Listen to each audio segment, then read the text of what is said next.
Bukod sa panawagang mapabalik ng Pilipinas si FPRRD, may iba pang layunin ang second leg ng Duterte Run sa Davao.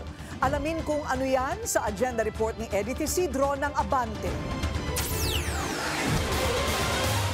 Aabante ang Duterte Run Leg 2 sa Davao Costa Road, Icolan, Tulip, Rotonda. Ayon sa event director, ang aktibidad ay bilang patuloy na panawagan na pauwiin si FPRRD. Lalo sa gitna ng mga balita sa kalusugan ng dating Pangulo na nakadetain sa ICC sa Netherlands, kaugnay sa kasong crimes against humanity.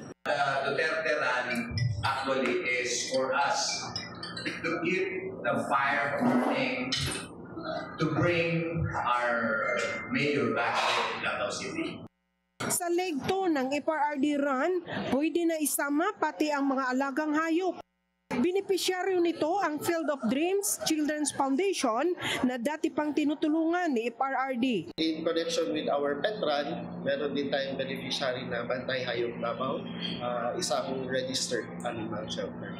Simula na ang online at physical registration para sa 21, 10, 5 at 3 at 1 kilometer fun run categories.